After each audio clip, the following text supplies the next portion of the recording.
এই যে আজকে বছর শেষ হচ্ছে, আগামীকাল কতগুলো ছেলেপেলে আছে যারা 31st নাইট পালন করবে। আমার ধারণা আছে এখানে কিছু ছেলে আছে অবশ্যই যারা আগামীকাল 31st নাইট পালন করবে। তাদের উদ্দেশ্যে এই কথাটুকু, সেটা হচ্ছে মৃত্যু মানুষকে ধাওয়া করে, মৃত্যু মানুষকে ধাওয়া করছে। মানে এই বছর চলে যাচ্ছে, মানে আমি মৃত্যুর আরো কি নিকটে। বয়স আমরা যেভাবে বলি সেভাবে আসলে বয়স হয় না। আপনি আমাকে জিজ্ঞেস করলে বলছেন আপনার বয়স কত, আমি বলবো আমার বয়স 27 বছর, কিন্তু আসলে এটা আমার বয়স হয়। আমার বয়স যদি আল্লাহ 60 বছর লিখে রেখে থাকে, আর যদি আমি 27 বছর পার করে গিয়ে থাকি, তাহলে আমার আর বয়স হচ্ছে মাত্র 33 বছর। কত বছর? 33 বছর। মৃত্যু যেভাবে মানুষকে অন্বেষণ করে, মানুষের রিজিক সেভাবে মানুষকে অন্বেষণ করে। অন্যদিকে আল্লাহ সুবহানাহু ওয়া তাআলা পবিত্র কোরআন মাজিদে বলেছেন, ওয়াল্লাহু ইয়ারযুকু মান ইয়াশা বিগাইরি হিসাব। আল্লাহ যাকে চান তাকে বেহিসাব রিজিক দিতে পারেন।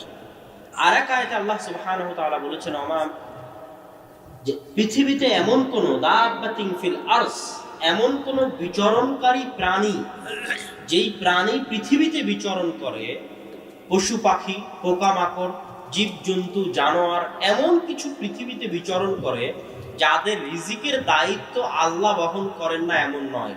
বরং পৃথিবীতে বিচরণকারী সকল জীবজন্তু, জানোয়ারের রিজিকের দায়িত্ব কে বহন করে? আল্লাহ। একটা উদাহরণ দিয়ে বলি আপনাদেরকে, আজ সারা পৃথিবীতে যত কোটি মানুষ আছে, তারা আজকে সারা দিনে যতখানি খাবার খেয়েছে, আজ সারা দিনে পরিসংখ্যান বলে যে আজ সারা দিনে সমগ্র পৃথিবীর মানুষ, যত কোটি মানুষ আছে, অত কোটি মানুষ যত খাবার খেয়েছে আজ সারা দিনে। সমুদ্রে যত পশু পাখি আছে, জঙ্গলে যত পশু পাখি আছে, আমাদের বাড়ি ঘরে যত পশু পাখি আছে, আমাদের গরু, মুরগি, ছাগল, ভেড়া, দুম্বা, উট, পাখি, আমাদের জীব জন্তু, জানোয়ার, পোকা মাকড়, পশু পাখি, আমাদের জমিতে যারা আমাদের সাথে রাত দিন উঠা বসা করছে এরা, সমুদ্রে যত জীব জন্তু আছে এরা, জঙ্গলে যত জীব জন্তু আছে এরা, সব পশু পাখি আজকে সারাদিনে মানুষ যা খেয়েছে তার 3 গুণ খেয়েছে। কয় গুণ? আল্লাহু আকবার। আর এই সারা পৃথিবীর সব জীবজন্তু, পশু পাখির একদিনেরও খাবার জমা করা নাই। তাহলে আজ সারা পৃথিবীর মানুষ যতখানি খেয়েছে, কত চিন্তা নিয়ে, কত টেনশন নিয়ে, কত প্রতিযোগিতা নিয়ে টাকা পয়সা উপার্জন করে মানুষ খাচ্ছে, অথচ আজ সারা দিনে মানুষ যা খেয়েছে তার 3 গুণ কারা খেয়েছে বলেন তো? পশু পাখি, জীবজন্তু, জানোয়ার, যাদের একদিনের খাবার জমা করা নেই, ওদের খাওয়াচ্ছে কে? এটাই আল্লাহ কোরআনে বলেছে। তো রিজিক নির্ধারিত। আপনার মৃত্যু যেভাবে আপনাকে খুঁজছে, আপনার রিজিক ওভাবে আপনাকে খুঁজছে। যেহেতু মৃত্যু আপনার রিজিকের অন্তর্ভুক্ত, আপনার সবকিছু আপনার রিজিকের অন্তর্ভুক্ত, টোটাল একটা প্যাকেজ, আপনার হায়াত আপনার রিজিকের অন্তর্ভুক্ত, সব একসাথেই শেষ হবে। এখন কথা হচ্ছে, রিজিক যদি পূর্ব নির্ধারিত হয়, আমি পরিশ্রম করব কেন? এই কথা বলে আজকের বক্তব্য শেষ করব। ঘরে বসেই তো তাহলে আল্লাহ সুবহানাহু ওয়া তাআলা খাবার দিবে, আমার তাহলে পরিশ্রম করার কি দরকার? আমার তাহলে টাকা পয়সা উপার্জন করার কি দরকার? জি, আল্লাহ সুবহানাহু ওয়া তাআলা পবিত্র কোরআন মাজিদে বলছেন, ফাইদা কুদিয়াতিস সালাত ফান্তাশিরু ফিল আরদ ওয়াবতাগু মিন ফাদলিল্লাহ।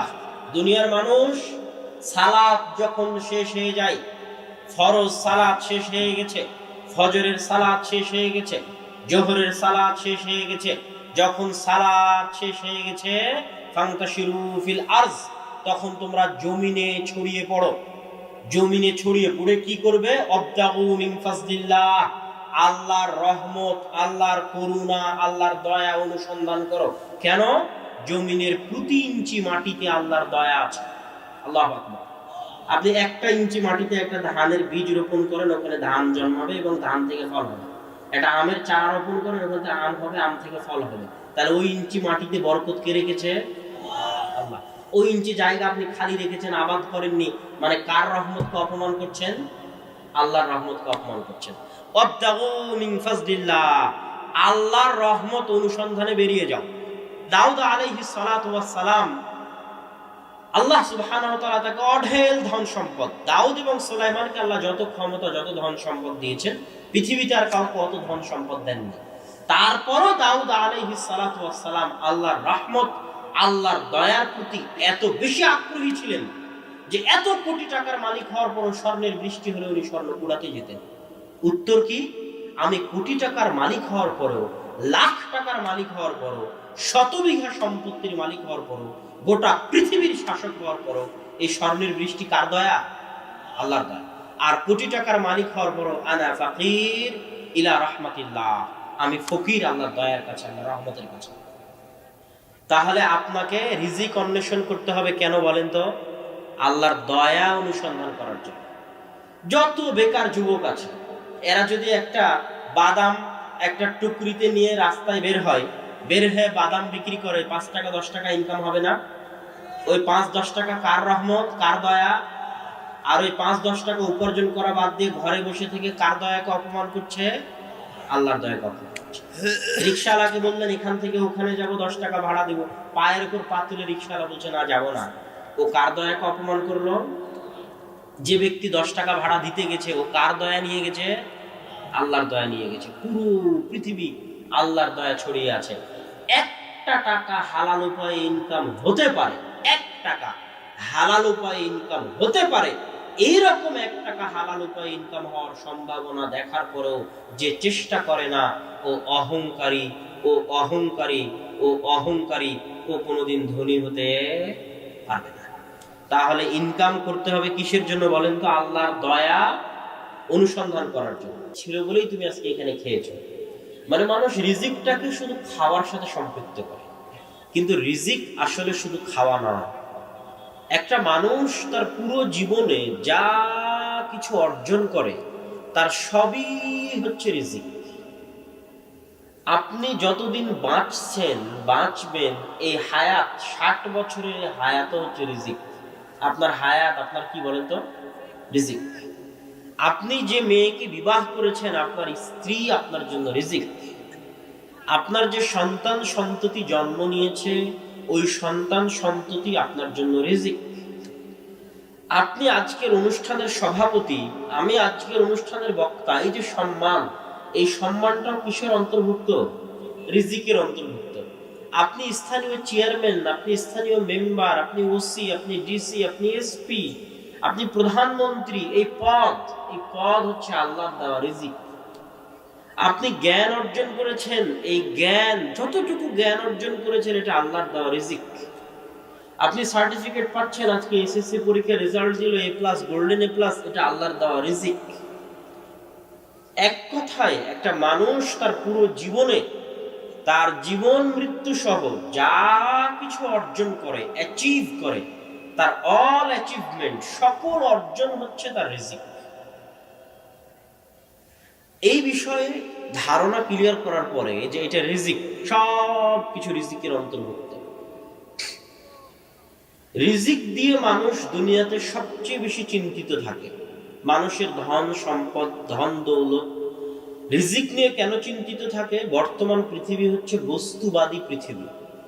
বস্তুবাদী পৃথিবী মানে চোখে যা দেখা যায় তাকে বলে বস্তু, চোখে যা দেখা যায় না তাকে বস্তু বলে না।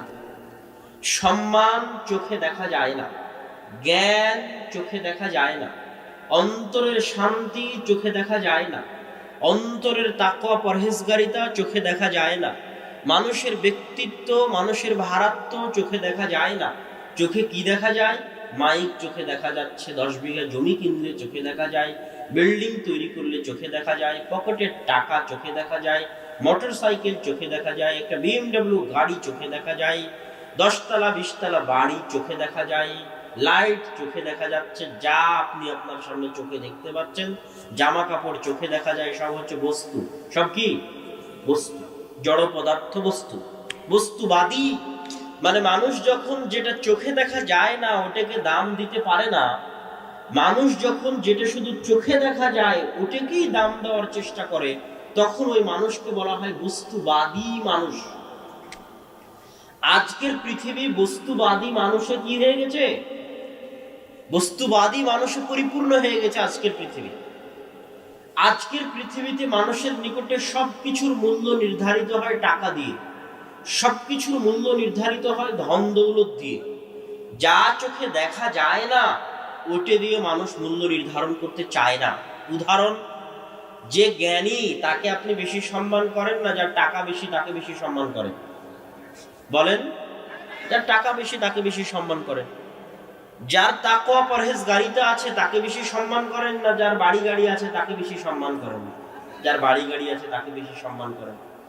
আপনাকে যদি আপনার ছেলে বলে যে আব্বা আমি অমুক জায়গায় চাকরি করতে চাচ্ছি, 50,000 বেতন, কিন্তু দাড়ি কাটতে হবে, তা আমি যেহেতু দাড়ি কাটবো না সেহেতু চাকরি করতে চাচ্ছি না, তখন আপনি কি বলেন? পাগল, এই সামান্য দাড়ির জন্য 50,000 1,00,000 টাকার বেতন কেউ ছাড়ে? কি জন্য? দাড়ি রাখলে যেটা পাওয়া যাবে ওটা কি চোখে দেখা যায়? ওটা চোখে দেখা যায় না। কিন্তু চাকরি করলে যেটা পাওয়া যাবে ওটা মাস শেষে প্রতি মাসে নগদ হাতে আসবে, যেটা চোখে দেখা যায়। তো এই জন্য যেটা চোখে দেখা যাচ্ছে না ওটার জন্য মানুষ কোনো স্যাক্রিফাইস করতে চায় না, কোনো কিছু ছাড় দিতে চায় না। কিন্তু যেটা চোখে দেখা যায় ওটার জন্য মানুষ জীবনও দিতে পারে। এটা হচ্ছে মুসলিম জাতির অধঃপতনের সবচেয়ে বড় কারণ। এর চেয়ে বড় কোনো কারণের প্রয়োজন নাই মুসলিম জাতির অধঃপতনের জন্য।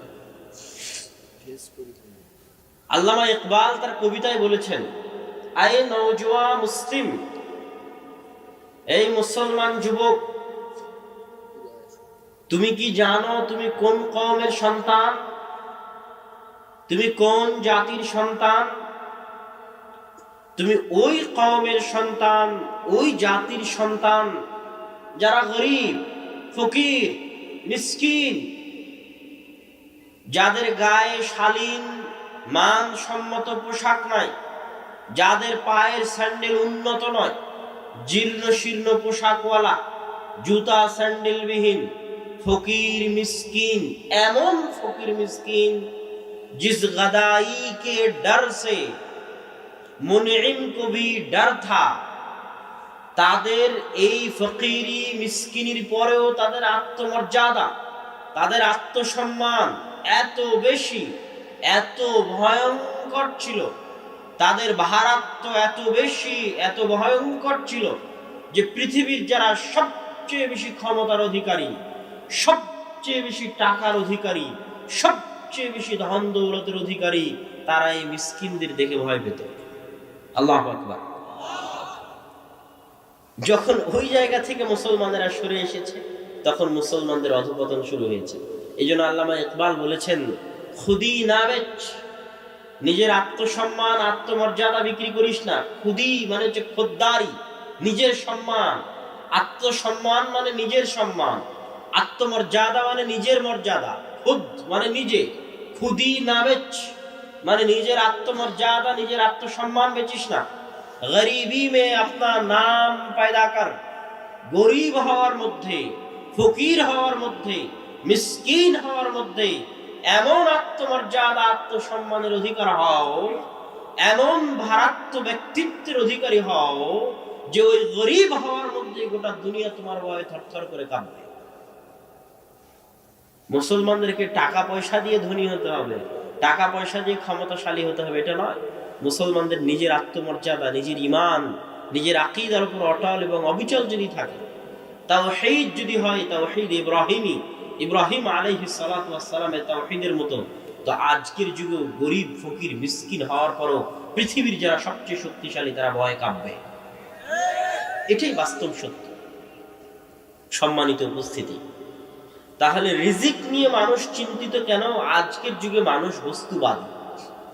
এই বস্তুবাদী ধ্যান ধারণা দূর করার জন্য আল্লাহ সুবহানাহু ওয়া তাআলা এবং আল্লাহ সুবহানাহু ওয়া তাআলা রাসূল সাল্লাল্লাহু আলাইহি ওয়াসাল্লাম মানুষকে কিছু হাদিস এবং পবিত্র কোরআনের কিছু আয়াত, আল্লাহ সুবহানাহু ওয়া তাআলা কিছু আয়াত দিয়ে মানুষকে বোঝানোর চেষ্টা করেছেন, এবং রাসূল সাল্লাল্লাহু আলাইহি ওয়াসাল্লাম কিছু হাদিস দিয়ে মানুষকে বোঝানোর চেষ্টা করেছেন যে এই দুনিয়ার মূল্য কি। আল্লাহ সুবহানাহু ওয়া তাআলা পবিত্র কোরআন মাজিদে বলছেন, ওয়ামাল হায়াতুদ দুনিয়া ইল্লা লাইবুন ওয়া লাহু ওয়ালাল আখিরাতু খায়রুল লিল্লাযিনা ইয়াত্তাকুন আফালা তাআকিলুন। দুনিয়ার মানুষ শুনে রাখো, এই দুনিয়া হচ্ছে লাইব ওয়া লাহু, খেল তামাশা। কেমন খেল তামাশা? লাহু কিসের ক্ষেত্রে বলা হয়? ওই খেলার ক্ষেত্রে বলা হয় যেই খেলার খেলনার মূল্য যে খেলে তার নিকটে নাই। এমনও কিছু খেলা আছে যেই খেলার খেলনার মূল্য খেলোয়াড়ের নিকটে থাকে। আবার এমন কিছু খেলা দুনিয়াতে আছে যেই খেলার খেলনার মূল্য খেলোয়াড়ের নিকটে নাই। যেমন যখন কোনো ছোট শিশু নদীর ধারে যায়, পুকুরে যায়, সমুদ্রের পাড়ে যায়, তখন সমুদ্রের পাড়ে বালু দিয়ে যদি একটা ঘর তৈরি করে, তো আসার সময় ছোট বাচ্চায় নিজ পায়ে ঘরটা ভেঙে দিয়ে চলে আসে। বুঝতে পারেননি? মানে ওই ছোট বাচ্চা খেললো এই বালু নিয়ে, কিন্তু এই খেলাটারও কোনো মূল্য ওই ছোট বাচ্চার নিকটে নাই। এটাকে বলা হয় লাহু। তো দুনিয়া হচ্ছে এইরকম খেলতামাশার জায়গা, যেই জায়গায় কেমন খেলতামাশা, ছোট বাচ্চা নদীর ধারে খেলার পরে খেলার জিনিসের যেমন তার নিকটে মূল্য থাকে না, এই দুনিয়া ওইরকম মূল্যহীন। আল্লাহ সুবহানাহু ওয়া তাআলা পবিত্র কোরআনের মধ্যে দুনিয়ার উদাহরণ দিতে গিয়ে বলেছেন যে মনে করো, লম্বা উদাহরণ আমি সংক্ষেপে বলছি, পবিত্র কোরআনের আয়াতের সারমর্ম ফুটিয়ে তুলছি, যে মনে করো একজন ব্যক্তি বিশাল ফল ফলাদি গাছপালা লাগিয়েছে, বীজ থেকে অঙ্কুরোদ্গম হয়েছে, আস্তে আস্তে গাছ বড় হয়েছে, এখন ধান বড় হয়েছে, আম পেকেছে, ধান হলুদ হয়ে গেছে পেকে, এখন আমের বাগান থেকে আম নামিয়ে আনবে, ধানের গাছ কেটে ধান তুলে আনবে। এইরকম সময় হঠাৎ এমন ঝড় বৃষ্টি এবং ভূমিকম্প আসলো যে ওই পুরো আমের বাগান আর ওই পুরো ধানের গাছ গাছালি এমন ভাবে ধূলিসাৎ হয়ে গেল যেন গতকাল ছিলই না। যেন গতকাল কি হয়েছিল? ছিলই না। আজকে এমন ভাবে ধ্বংস হয়ে গেল যেন গতকাল কিছুই ছিল না, এইভাবে ধ্বংস হয়ে গেল। এই যে জিনিস যেভাবে ধ্বংস হয়ে গেল, পৃথিবী হচ্ছে মানুষের কাছে এইরকম। মানুষ এই পৃথিবীতে কত কি করবে, কত পরিকল্পনা করছে, হট করে এক সময় এমন ভাবে ধ্বংস হয়ে যাবে যেন কিছু ছিলই না। আল্লাহ সুবহানাহু ওয়া তাআলা মানুষকে উদাহরণ দিতে গিয়ে বলছেন, ওয়ামা উতিতুম মিন শাইইন ফামাতাউল হায়াতিদ দুনিয়া ওয়া যিনাতুহা। দুনিয়ার মানুষ, দুনিয়াতে তোমাদেরকে যা দেওয়া হয়েছে তা সৌন্দর্য এবং খেলতামাশা। তোমরা জেনে রাখো, ওয়ামা ইনদাল্লাহি খায়রুন ওয়া আবকা, আল্লাহর নিকটে যা রয়েছে তা তোমরা দুনিয়াতে যা ভোগ করছো এর চেয়ে অনেক অনেক উত্তম। ওয়া আবকা, দুনিয়াতে তোমরা যেটা ভোগ করছো এটা আবকা নয়। আবকা মানে হচ্ছে স্থায়ী, আর দুনিয়াতে তোমরা যেটা ভোগ করছো এটা ক্ষণস্থায়ী, স্থায়ী নয়। কিন্তু পরকালে তোমরা যেটা আল্লাহর নিকটে পাবে সেটা হচ্ছে আবকা, চিরস্থায়ী। এইভাবে আল্লাহ সুবহানাহু ওয়া তাআলা পবিত্র কোরআনের আয়াতের পরতে পরতে মানুষকে এই দুনিয়ার হাকিকত এবং বাস্তবতা বুঝিয়েছেন। ঠিক তেমনি রাসূল সাল্লাল্লাহু আলাইহি ওয়াসাল্লাম তার হাদিসে বলছেন, আন মুতাররিফ ইবনে আব্দুল্লাহ শাখীর থেকে বর্ণিত, রাসূল সাল্লাল্লাহু আলাইহি ওয়াসাল্লামের নিকটে আসলাম, তিনি পড়ছেন আলহাকুমুত তাকাসুর। আল্লাহা, আল্লাহা শব্দের অর্থ কি? আল্লাহা মানে হচ্ছে কাউকে কোনো কিছু দিয়ে ভুলিয়ে রাখা। একটা বাচ্চা যখন কাঁদে তখন মোবাইলে গান বাজিয়ে আপনি তাকে ভুলিয়ে রাখছেন তার কাঁদার কারণ, এটাকে আরবিতে বলে আল্লাহা। একটা বাচ্চা কাঁদছে, আপনি তার হাতে একটা ঝুনঝুনি বাজিয়ে সে মায়ের দুধ নিবে এই জন্য কাঁদছে, দুধ নেওয়াটাকে ভুলিয়ে রাখছেন, এটাকে আরবিতে কি বলে বলেন তো? আল্লাহা। আলহাকুমুত তাকাসুর, দুনিয়ার মানুষ আত-তাকাসুর, পরস্পর প্রতিযোগিতা, ভুলিয়ে রেখেছে তোমাদেরকে। কি সম্পর্কে ভুলিয়ে রেখেছে? আনিল মাউত, একদিন যে তোমরা মারা যাবে এটা সম্পর্কে ভুলিয়ে রেখেছে। আপনার হাতের মোবাইল আপনাকে কি সম্পর্কে ভুলিয়ে রাখে বলেন তো? বলেন, আপনার মৃত্যু সম্পর্কে।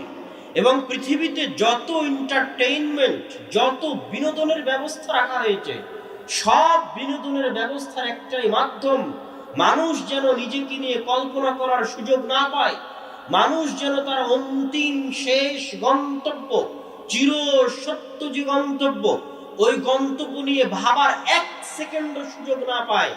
ফেসবুক স্ক্রল করতে করতে করতে করতে ঘুম যাচ্ছে, তাহলে ঘুমানোর আগে যে ফেসবুক স্ক্রল করতেছে ও তো সারা দিন দুনিয়া নিয়ে ব্যস্ত থেকেছে, ঘুমানোর আগে যে একটু ভাববে যে ও ঘুমাতে যাচ্ছে, এটার ফল কি, এটার রেজাল্ট কি, ওর জীবন মৃত্যুর এই শেষ ঠিকানা কি, ভাববে। এই ভাবার সময়টা সামাজিক যোগাযোগ মাধ্যম, ইউটিউব, ফেসবুক, গান বাজনা, খেল তামাশা তাকে দিতে চায় না। আলহাকুমুত তাকাতুর, ভুলিয়ে রেখেছে। ছোট বাচ্চাকে যেভাবে ভুলিয়ে রেখেছে, মানুষকে এরকম ছোট বাচ্চার মতো ইউজ করে মানুষকে ভুলিয়ে রেখেছে। মানুষকে ইউজ করা হয় কথা ঠিক, কেননা সামাজিক যোগাযোগ মাধ্যমের যে ফিচারগুলো তৈরি করা হয় এগুলো সবই গবেষণা করে তৈরি করা। কি গবেষণা করে? মানুষের সাইকোলজি গবেষণা করে, কি দিলে মানুষ আরো অ্যাট্রাকটিভ হবে সামাজিক যোগাযোগ মাধ্যমের প্রতি, গেমটা কিভাবে সাজালে মানুষে গেমে ঢুকলে একবার বের হতে পারবে না, ওই সাইকোলজি দেখেই গেম তৈরি করা হয়, যেন মানুষ ওই গেম, ওই সামাজিক যোগাযোগ মাধ্যম, ওই এন্টারটেইনমেন্টের প্রতি আসক্ত হয়। এবং কি ঘটে দিন শেষে? আলহাকুমুত তাকাসুর, ভুলিয়ে রাখে তার মৃত্যু সম্পর্কে। কিন্তু আল্লাহ বলছেন না, ভুলে থাকতে পারবে না। কেন? ততদিন ভুলে থাকবে। কতদিন? কতদিন ভুলে থাকবে? হাত্তা যুরতুমুল মাকাবির, ভুলে থাকার সময় একদিন শেষ হয়ে যাবে। কখন? যুরতুমুল মাকাবির, যখন মৃত্যু ঘটেই যাবে, তখন আর এই খেল তামাশা দিয়ে ভুলিয়ে রাখার সময় শেষ। এই আয়াত রাসূল সাল্লাল্লাহু আলাইহি ওয়াসাল্লাম পাঠ করছেন। পাঠ করার পর এবার রাসূল সাল্লাল্লাহু আলাইহি ওয়াসাল্লাম বলছেন, ইয়াকুলু ইবনু আদম মালি মালি মালি, আদম সন্তান বলে আমার টাকা, আমার টাকা, আমার টাকা। ওয়া হাল্লাকা ইবনু আদম, হে আদম সন্তান, তোমার কি কোনো টাকা আছে? ইল্লা মা আকালতা ফাফনাইতা, ওইটা ব্যতীত যেই টাকা দিয়ে তুমি খাও, ওইটা ব্যতীত যেই টাকা দিয়ে তুমি পোশাক কিনো, ওইটা ব্যতীত যেটা তুমি জমিয়ে রাখো। শোনো আদম সন্তান, তোমার তো কোনো টাকাই নেই, তবে হ্যাঁ, ওই টাকা যেটা তুমি খাও, তবে তুমি যেটা খাও ফাফনাইতা, সেটা শেষ হয়ে যায়। সকালে খেয়েছো, দুপুরে শেষ হয়েছে, দুপুরে খেয়েছো, রাতে শেষ হয়েছে। মা কালতা ফাফনাইতা, টাকা মানুষ ইনকাম করে, ইনকাম করার পর সবচেয়ে বড় ব্যয় খাদ্যের ব্যয়। চাল, ডাল, তেল, লবণ, শাক সবজি, মাছ, গোস্ত তথা পেটে যাবে এরকম জিনিসপাতি কিনতে মানুষের ইনকামের 60 থেকে 70 ভাগ শেষ হয়। রাসূল সাল্লাল্লাহু আলাইহি ওয়াসাল্লাম বলছেন, মা কালতা ফাফনাইতা, টাকা দিয়ে ভালো ভালো খেয়েছো, শেষ হয়ে গেছে। দামি হোটেলে খাও, শেষ হয়ে যাবে। হোটেল শেরাটনে খাও, শেষ হয়ে যাবে। দুবাইয়ে গিয়ে খাও, শেষ হয়ে যাবে। বান্তা ভাত খাও, শেষ হয়ে যাবে। কাচ্চি বিরিয়ানি খাও, শেষ হয়ে যাবে। বার্গার খাও, শেষ হয়ে যাবে। সবচেয়ে নিম্নমানের খাবার খাও, শেষ হবে। সবচেয়ে দামি খাবার খাও, শেষ হবে। মা কালতা ফাফনাইতা, যা খাবে যেখানে খাবে শেষ হয়ে যাবে। ওয়ামা লাবিস্তা ফাবলাইতা, মানুষ টাকা দিয়ে আর কি করে? সুন্দর জামা কিনে, কিন্তু আজ থেকে 5 বছর আগে যে জামা ছিল সেই জামা এখন নেই। আজ থেকে 10 বছর আগে যে জামা ছিল এটা নেই। জামা ছিঁড়ে গেছে, পুরাতন হয়ে গেছে, ভাগাড়ে ডাস্টবিনে চলে গেছে। আর কি? খাওয়া এবং পরিধান করা বাদে মানুষ টাকা জমা করে। জমা করে কয়ভাবে? জমি কিনে জমা করে, বাড়ি বানিয়ে জমা করে, ব্যাংকে জমা করে।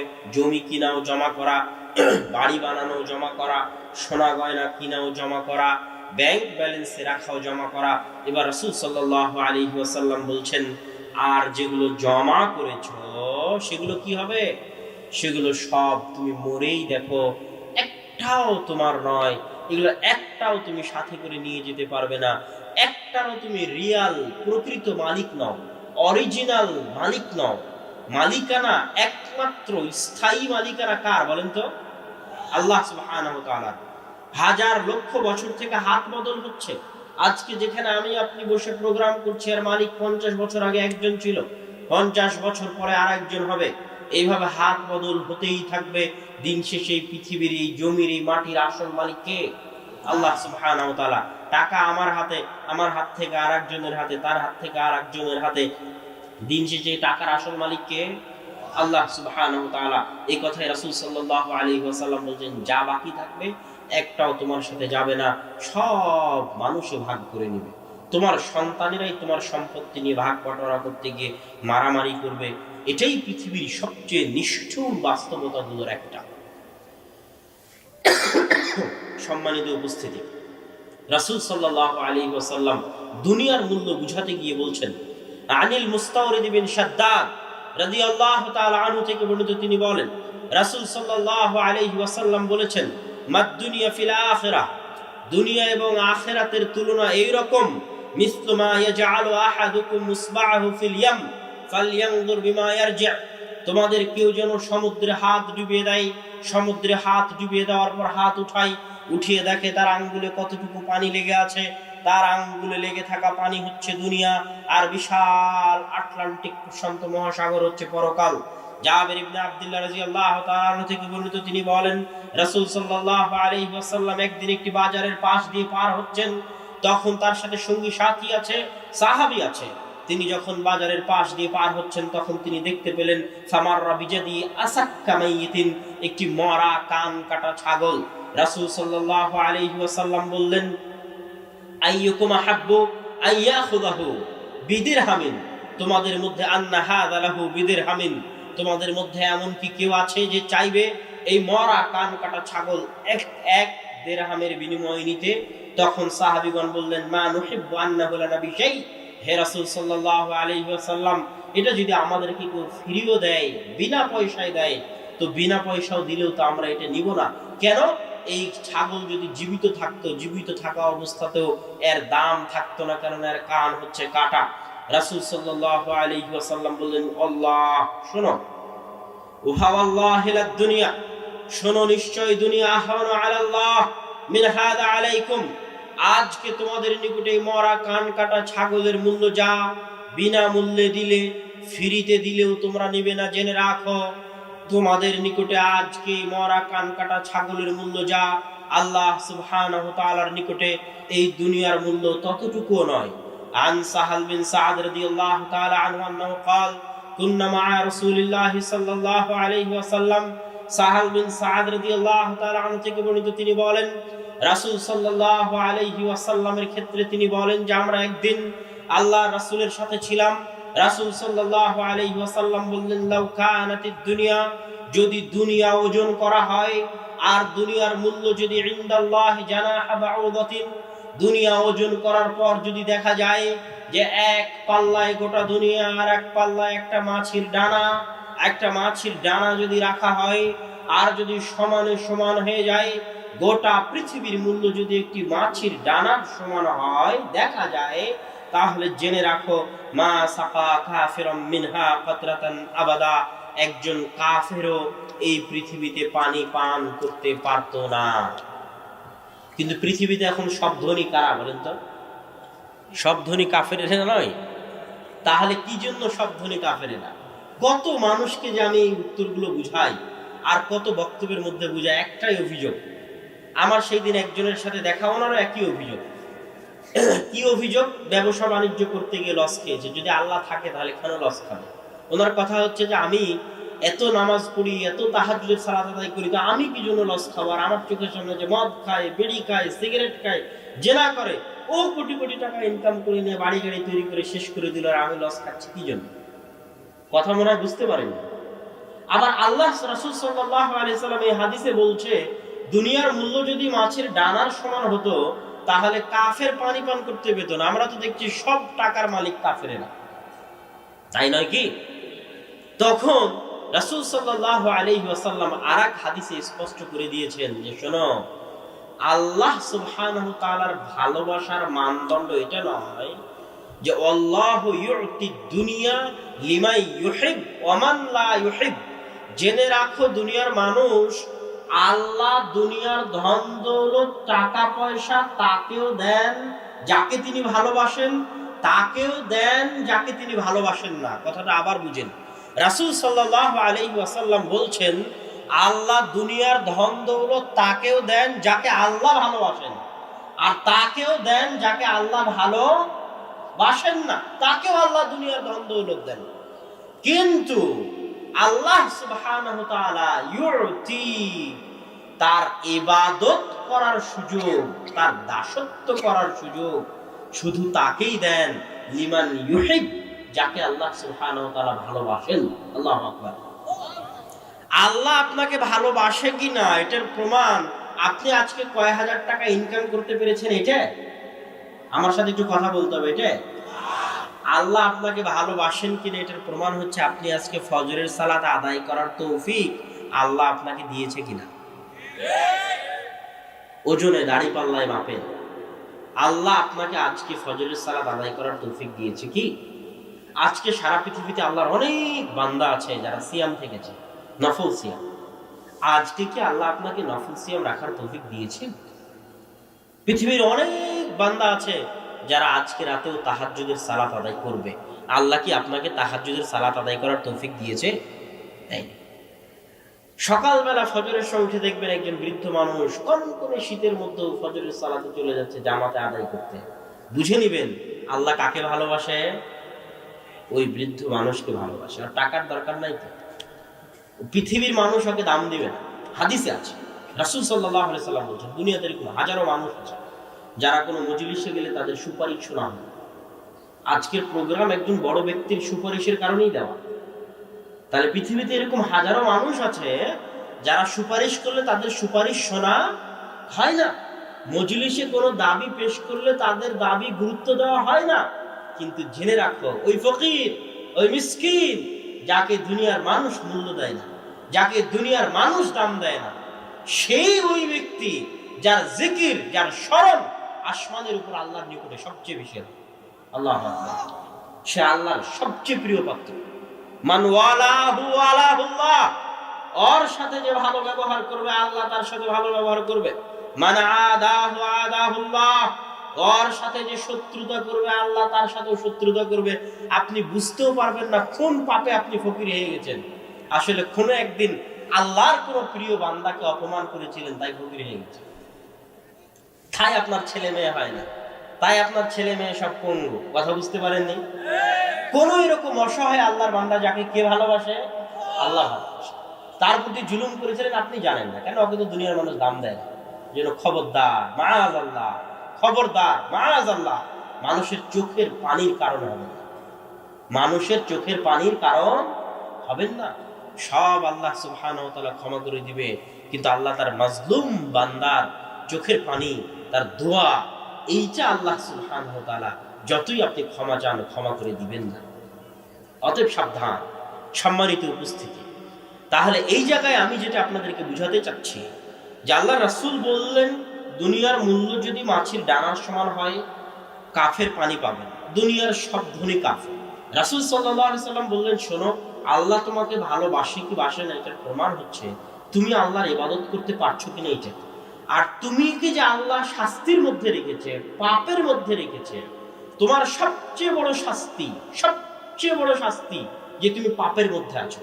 তুমি মাতরুদ, মাহরুম আন রাহমাতিল্লাহ, আল্লাহর রহমত, আল্লাহর দয়া, আল্লাহর করুণা দৃষ্টি থেকে তুমি বঞ্চিত, আল্লাহর দয়া থেকে বিতাড়িত, আল্লাহর রহমত থেকে বিতাড়িত, আল্লাহর দরবার থেকে বিতাড়িত।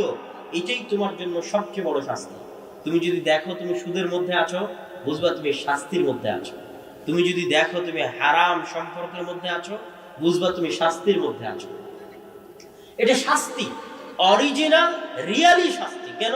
আল্লাহ সুবহানাহু ওয়া তাআলা পবিত্র কোরআনে বলছেন, রব্বানা যালামনা আনফুসানা ওয়া ইল্লাম তাগফির লানা ওয়া তারহামনা লানাকুনান্না মিনাল খাসিরিন। হে আল্লাহ, যালামনা, অত্যাচার করেছি, আনফুসানা, আমাদের নিজের আত্মার উপর। আদম আলাইহিস সালাম বলেননি হে আল্লাহ পাপ করেছি, কি বলেছেন বলেন তো? অত্যাচার করেছি, জুলুম করেছি। মানে যখনই মানুষ পাপের মধ্যে থাকে তখন এটা অত্যাচার হয়। কিসের উপর অত্যাচার হয়? নাফসের উপর অত্যাচার হয়। নাফস যেহেতু আল্লাহর সাথে আহদে আলাস্তু বিরব্বিকুম, আমি কি তোমাদের প্রতিপালক নই? প্রত্যেক মানুষের আত্মা বলেছিল হ্যাঁ বালা, হ্যাঁ অবশ্যই আপনি তো আমাদের প্রতিপালক। আর যেহেতু আত্মা আল্লাহ সুবহানাহু ওয়া তাআলার সৃষ্টি এবং আত্মা দুনিয়ার নয়, আত্মা কি দুনিয়ায় তৈরি হয়েছে নাকি? হ্যাঁ, আমার গায়ের গোস্ত কোথায় তৈরি হয়েছে? দুনিয়াতে। কোথায়? আমার গায়ের রক্ত কোথায় তৈরি হয়েছে? দুনিয়াতে। আমার মাথা, মাথার চুল, গায়ের লোম, পায়ের পাতা সব কোথায় তৈরি হয়েছে? দুনিয়াতে। কিন্তু আমার ভিতরে যে আত্মা আছে এটা কি দুনিয়াতে তৈরি হওয়া?